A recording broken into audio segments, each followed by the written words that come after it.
नमस्कार, बहुत स्वागत है आप सभी का। आपके साथ मैं हूं सोनल और आज जन्माष्टमी है। देश भर में धूमधाम के साथ इसे मनाया जा रहा है। मथुरा और वृंदावन में श्री कृष्ण जन्मोत्सव की खूब धूम देखने को मिल रही है। वहीं देश भर में कृष्ण मंदिरों में विशेष पूजा की जा रही है। बांके बिहारी मंदिर के बाहर श्रद्धालुओं की लंबी लाइन देखने को मिल रही है। श्री कृष्ण जन्मभूमि पर ठाकुर जी को अर्पित होने वाली पोशाकों को 6 महीने में मथुरा के कारीगरों ने तैयार किया है। इस बार श्री कृष्ण जन्मभूमि मंदिर को ऑपरेशन सिंदूर की थीम पर सजाया गया है। वहीं इस्कॉन मंदिर में विशेष सजावट की गई है। हमेशा की तरह मध्य प्रदेश और छत्तीसगढ़ की बात करें तो यहाँ के कृष्ण मंदिरों में भी विशेष साज सज्जा की गई है। इस बार जन्माष्टमी के अवसर पर भगवान के लिए विशेष पोशाक और व्यंजन भी तैयार किए गए हैं। आज भगवान श्री कृष्ण का जन्म होगा। रात 12 बजे से 12:46 तक मुहूर्त है और उसी दौरान मथुरा वृंदावन में भी भगवान श्री कृष्ण का जन्म होगा। उसी दौरान देश भर में लोग अपने घरों में भगवान श्री कृष्ण के जन्म उत्सव को मनाएंगे। कितना अद्भुत नज़ारा ये आपको हम दिखा रहे हैं इन तस्वीरों में। और देश भर में श्री कृष्ण के जितने भी मंदिर हैं वो बेहद खूबसूरत आज दिखाई दे रहे हैं। कुछ तस्वीरें आपको बता रहे हैं हम। जयपुर, छतरपुर, इसके अलावा नोएडा, मथुरा और गाजियाबाद, मुंबई की ये तस्वीरें जहां पर कि आज श्री कृष्ण जन्माष्टमी बेहद धूमधाम से मनाई जा रही है। इस्कॉन मंदिर वैसे ही बेहद खूबसूरत होते हैं। उस पर श्री कृष्ण जन्माष्टमी का यदि अवसर हो तो वहां की सजावट देखने लायक होती है।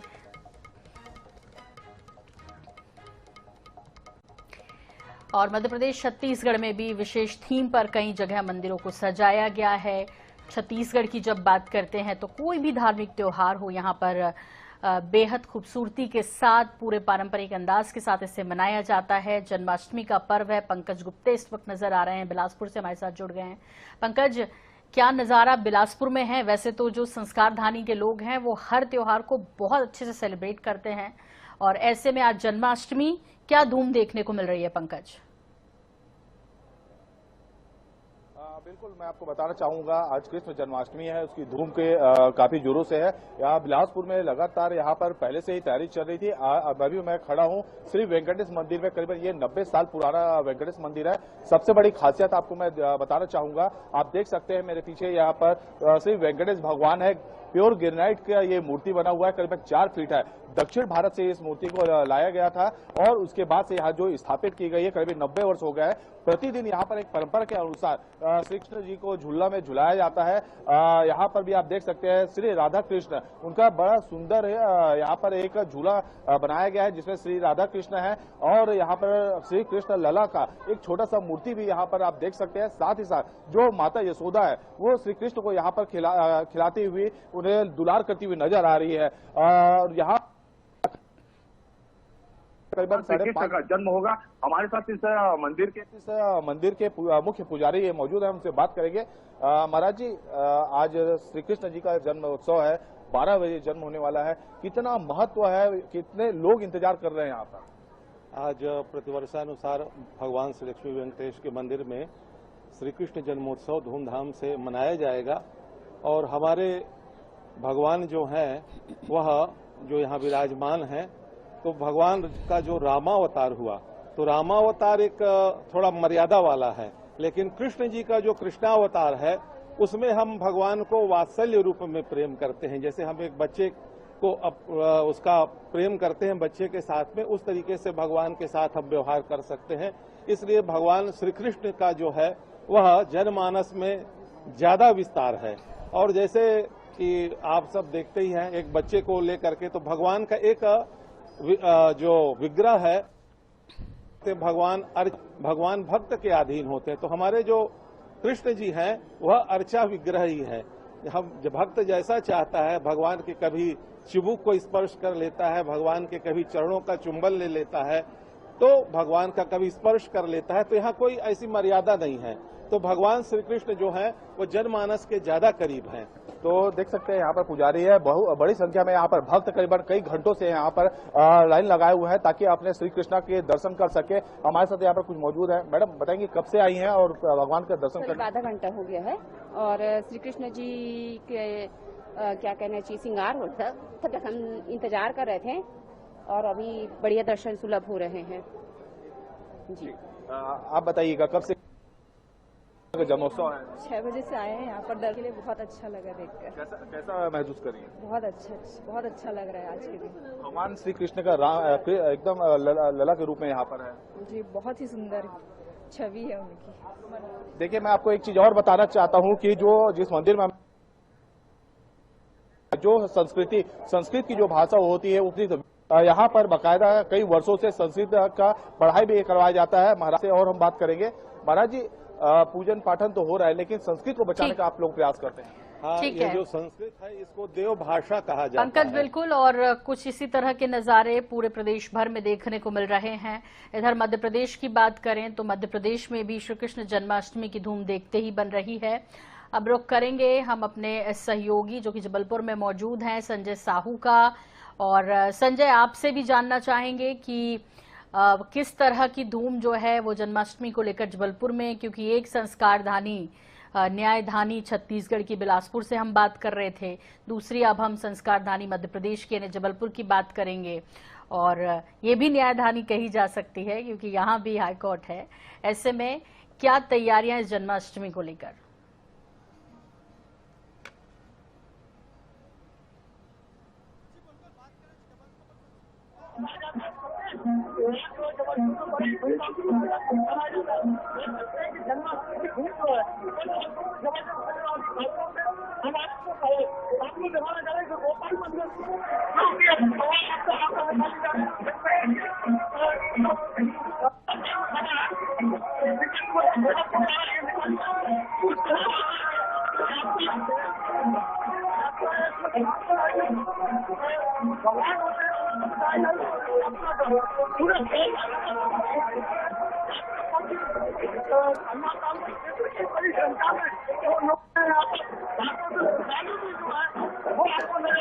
संजय, आपकी आवाज हम तक ठीक ढंग से नहीं मिल रही है, इसलिए एक बार फिर से आपको कनेक्ट करने की कोशिश करते हैं। तब तक आपको बता दें कि आज रात 12 बजे भगवान श्री कृष्ण का जन्म होगा और उन्हें कई तरह के 56 भोगों को अर्पित करने के बाद उनकी आरती पूजा की जाएगी। माखन मिश्री उन्हें बहुत पसंद है और इसलिए वो भोग में जरूर चढ़ाया जाता है। ऐसे में आपको बता दें कि तैयारियां और बाजारों में भीड़ इस वक्त देखने को मिल रही है भगवान श्री कृष्ण के जन्म को लेकर। हालांकि लंबे समय से बाजार सज गए भगवान श्री कृष्ण की पोशाकों से, उनकी बांसुरी से और उनके आसन से, मोर पंखों से। लगभग हर वो चीज जो भगवान श्री कृष्ण को प्रिय है वो बहुत सुंदर तरीके से, क्योंकि भगवान श्री कृष्ण जो है वो श्रृंगार रस के भी देवता माने जाते हैं और ऐसे में श्रृंगार उनको बहुत पसंद था। उनका रूप बड़ा अद्भुत है, इसलिए उनके श्रृंगार पर विशेष ध्यान दिया जाता है। उनके मुकुट से लेकर उनकी पहने जाने वाले गहने आभूषण, उनकी पोशाक और जो बांसुरी वो अपने अधरों पर लगाए रहते थे, उनकी सबसे पसंदीदा है।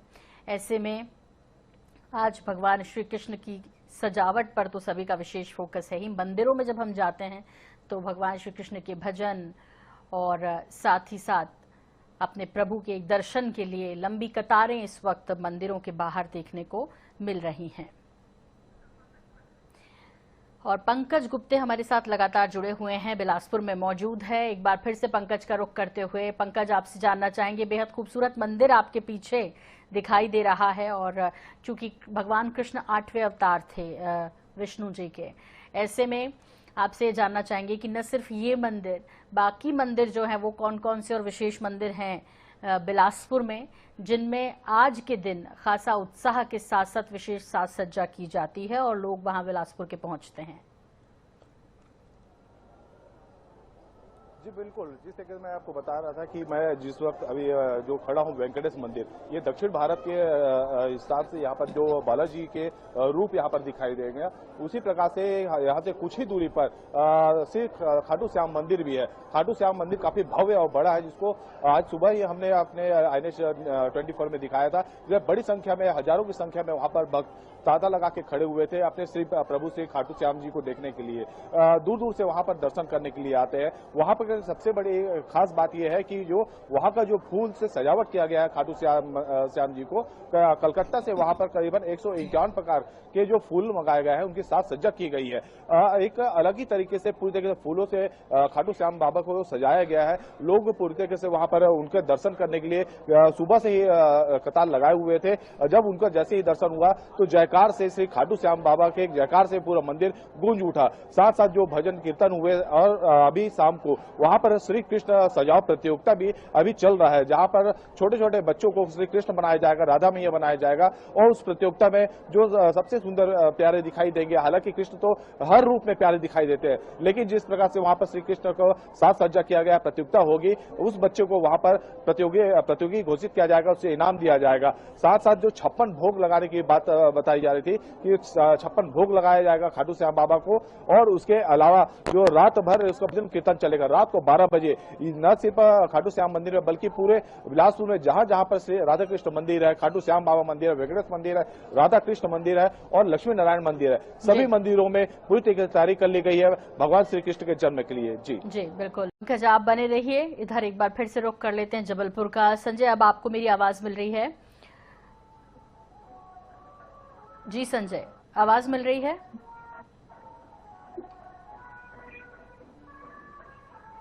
लगता है संजय साहू तक आवाज नहीं पहुंच रही है, लेकिन जबलपुर से संजय से जुड़ने का लगातार प्रयास करिए हमारी टीम। इस बीच संजय साहू के पीछे यदि आप देख पाएंगे दर्शकों तो खूबसूरत झांकी, चलित झांकी जिसे कहते हैं, वो देखने को मिल रही है।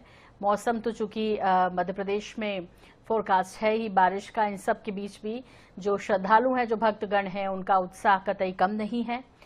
और इसी प्रकार पूरे देश भर में कृष्ण जन्माष्टमी की धूम देखने को मिल रही है। कृष्ण मंदिरों में आज विशेष पूजा अर्चना की जाएगी।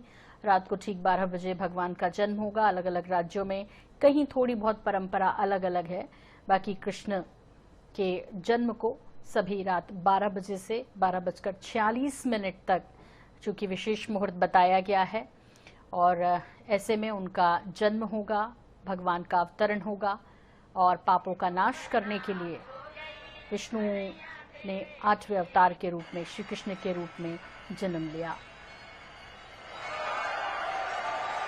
श्री कृष्ण का पूरा जीवन शिक्षा देता है। हर, चाहे बचपन हो, चाहे उनका जो युवा समय था वो हो, या फिर जब वो राजा बने तब उनके न्याय की बात कह ले, हर उसमें भगवान श्री कृष्ण ने सिखाया है।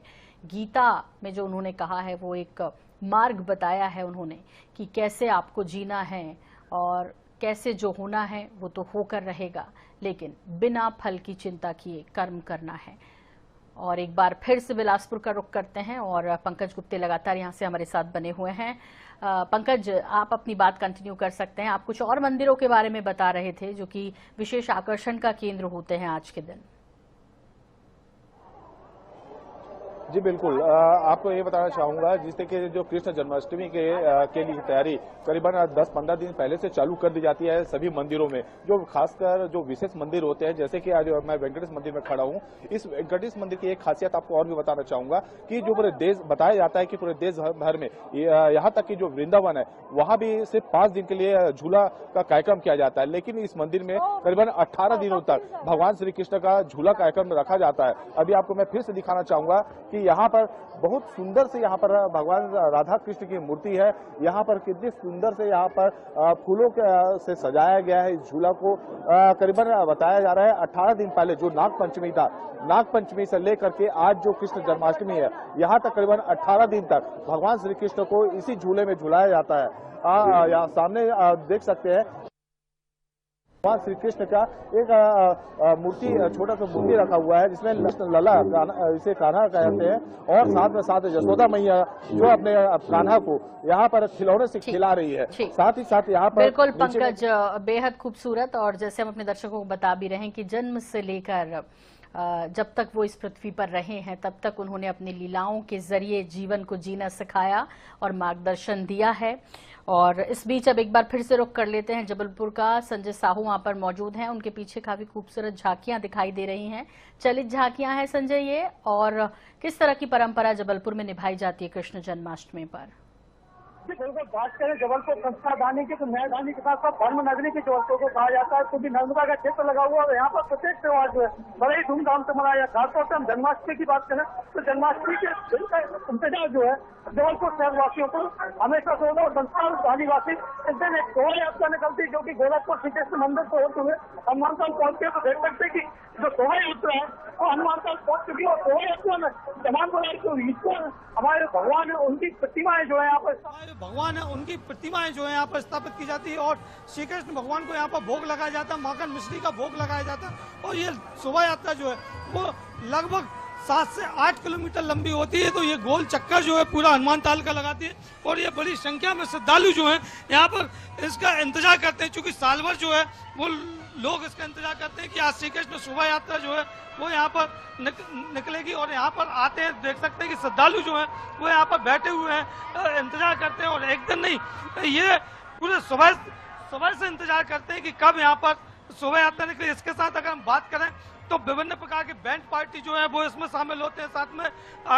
साथ में जो अखाड़ा परिषद होते हैं वो भी यहाँ पर शामिल होते हैं और उनका भी कर्तव्य जो है वो यहाँ पर दिखाई देते हैं। तो देख सकते हैं कि झांकियां जो हैं बड़ी मनमोहक झांकियां हैं और वो यहाँ से निकलती हुई नजर आ रही हैं। ये देखिए कितनी मनमोहक झांकियां जो है वो यहाँ पर श्री कृष्ण जी की बनाई हुई है। और ये श्री कृष्ण यहाँ पर नजर आ रहे हैं। हमको आकर्षक जो होना चाहिए आकर्षण है वो यहाँ पर सनातन धर्म मंदिर के कुछ सदस्य भी हमको नजर आ रहे हैं, हम उनसे भी चर्चा।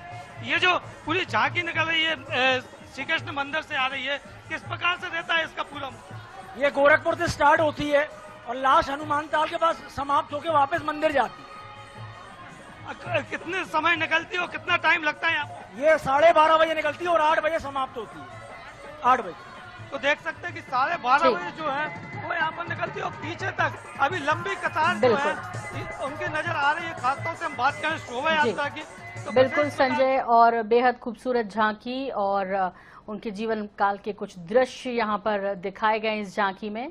और रात 8 बजे इसका समापन होता है, जैसे संजय बता रहे हैं। इसी प्रकार पंकज गुप्ते बिलासपुर में भगवान श्री कृष्ण के दर्शन करा रहे थे। बालाजी रूप के दर्शन उन्होंने कराए हैं बिलासपुर के एक प्रसिद्ध मंदिर के। और इसी तरह भारत माता, चूंकि कल 15 अगस्त भी था, तो इसे देखते हुए आज सभी कृष्ण मंदिरों में उसकी झलक भी देखने को मिल रही है।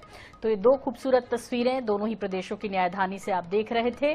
पंकज, बहुत शुक्रिया इस तमाम जानकारी के लिए। आपके साथ जो लोग जुड़े उनका भी बहुत धन्यवाद।